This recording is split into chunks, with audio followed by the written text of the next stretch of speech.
নমস্কার বন্ধুরা, আমার বৃষ্টিপর্ণা চ্যানেলে আপনাদের স্বাগত। আজ আমি চলে এসেছি মিক্সড ভেজিটেবলসের একটা রেসিপি নিয়ে। এই সময় দেখবেন শীতকাল শেষ, গরমকাল শুরু হয়ে গেছে। এবার এই সময় যে সমস্ত সবজি বাড়িতে একটু একটু পড়ে থাকে সেগুলো দিয়েই রান্না করব। ধরুন একটু ফুলকপি, একটু শিম, একটু ডাঁটা, এই সময়টা দেখবেন সজনা ডাঁটাটা একটু উঠছে, তো এই সজনা ডাঁটা, একটু কড়াইশুঁটির কড়াই পড়েছিল সেগুলো, একটু বড়ি দিয়ে একটা তরকারি। এই একটি তরকারি দিয়েই কিন্তু দারুণ সুন্দর রান্না হয়।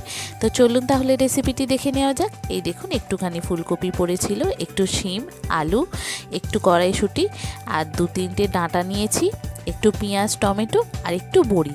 এটা দিয়েই করবো এই মিক্সড ভেজিটেবলস। তো এইটার জন্য প্রথমে কড়াইতে তেল দেব, দিয়ে আগে বড়িগুলো ভেজে নেব। বড়িগুলো আগে ভেজে নিলে কি হয়, রান্নাটা করতে সুবিধা হয়।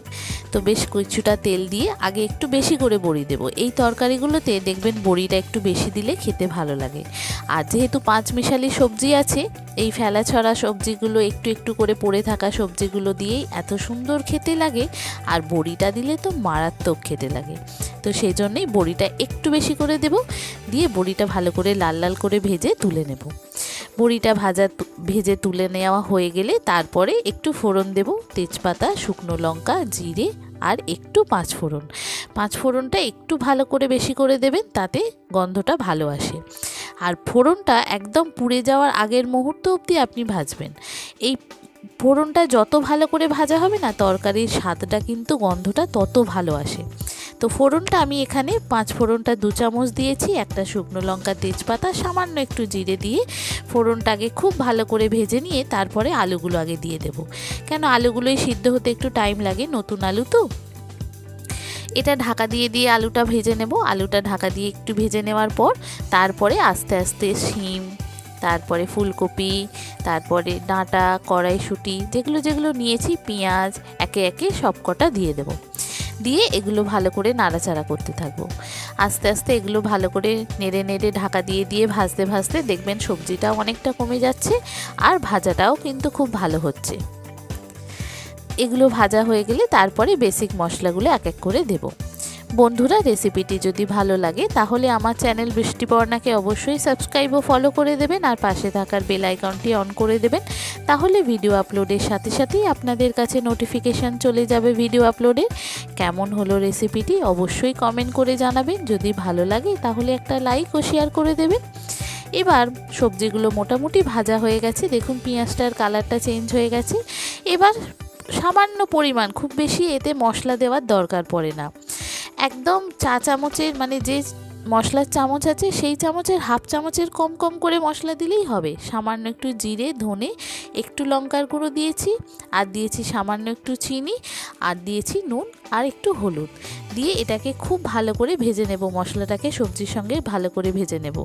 প্রয়োজন পড়লে এখানে হালকা একটু জলের ছিটা দিয়ে ভাজতে পারেন, তাহলে কি হয়, মশলাটা পুড়েও যাবে না আর সবজির সঙ্গে ভালো করে ভাজাও হয়ে যায়।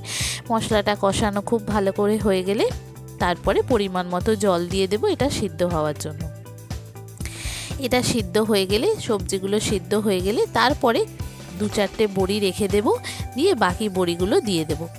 2-4টে বড়ি রেখে দিলাম কেন, উপর থেকে একটু সাজিয়ে দিলে বেশি ভালো লাগে দেখতে।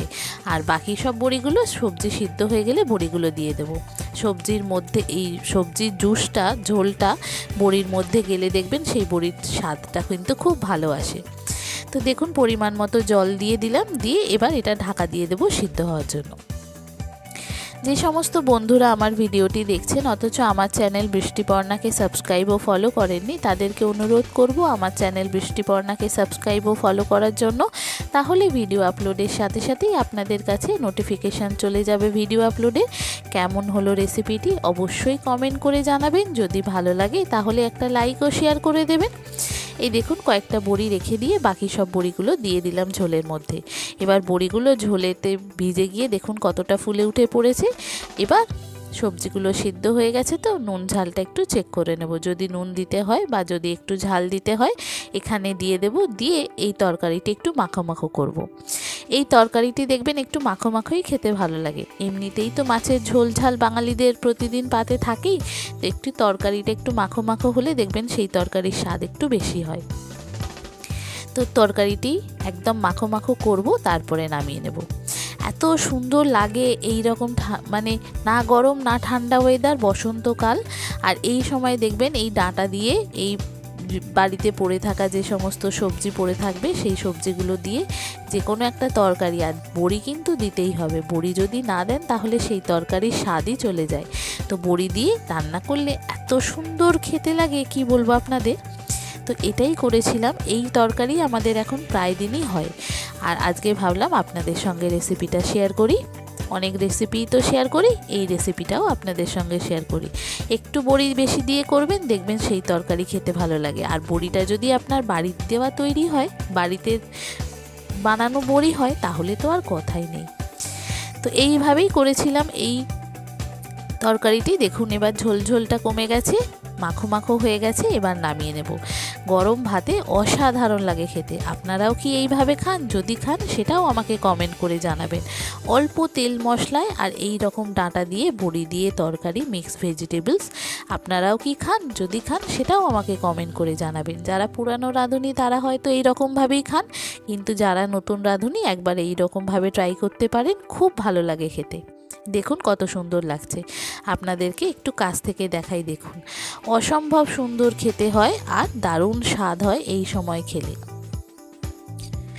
দেখুন নামিয়ে নিয়েছি, এবার আপনাদেরকে একটু কাছ থেকে দেখাই। আর তার আগে যে বড়িগুলো ভেজে রেখেছিলাম সেই বড়িগুলো একটু ভেঙে উপর থেকে ছড়িয়ে দিই, তাহলে দেখতে ভালো লাগবে।